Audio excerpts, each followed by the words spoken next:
Hey everybody, today we're going to learn about Charles' law. So Charles' law is when pressure is being held constant. So if you look at the gas law stick and hold pressure constant, you can see that temperature and volume are both going to do the same thing at the same time. So if one goes up, they both go up. If one goes down, they both go down. So this is what we call a directly proportional relationship, as opposed to Boyle's law, which was an inversely proportional relationship. So we're going to look at Charles' law, constant pressure.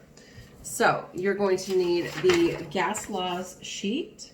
So if you look at the one for Charles' law, you can see that it says constant pressure. You're going to be looking for either volume 1, temperature 1, or volume 2 or temperature 2.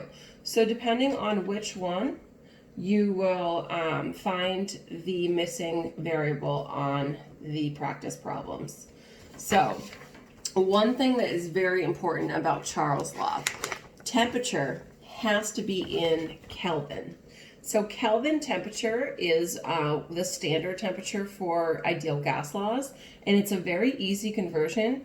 You take whatever you're given in Celsius and just add the number 273. So literally just whatever number in Celsius plus 273. There's not many times where you're going to have to go the other direction and convert Kelvin into Celsius. You may, but for the most part, it's just going to be Celsius temperature plus 273.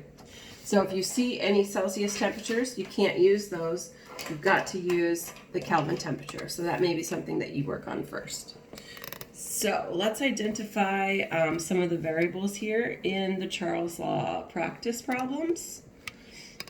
So in the first one, it is saying that a sample of nitrogen occupies a volume at 250 milliliters. So that's going to be my volume 1, so V1, at 25 degrees Celsius. So that is my T1. But that is a Celsius that's going to need to be converted into Kelvin. So make a little note there. What volume will it occupy at 95 degrees Celsius? So I'm also going to need to convert that one into Kelvin. That is going to be the T2. So what am I looking for? What volume will it occupy? I'm looking for the V2. So let's try to solve that one.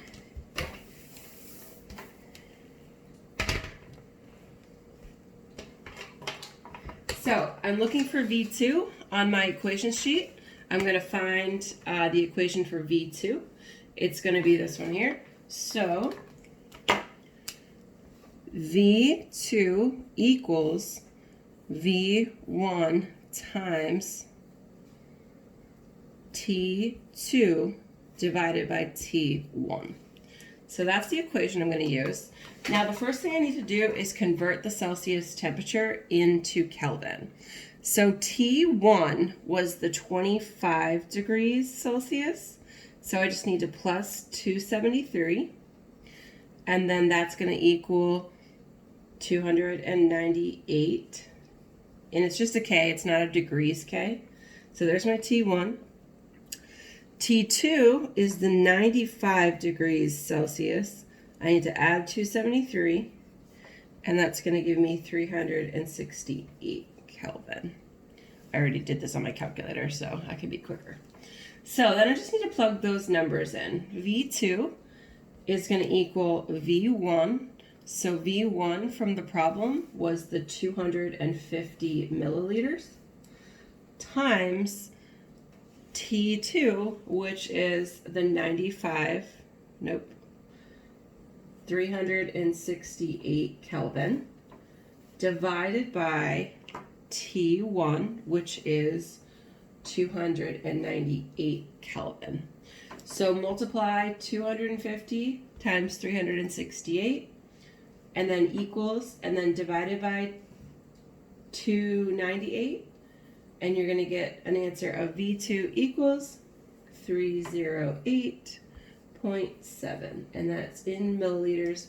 We're looking for volume 2. So that is how you solve a Charles' law equation. Remember that it has to be in Kelvin temperature before you can proceed with the problem. Also pay close attention because some of them are already in Kelvin temperature. So if you have any questions, let me know.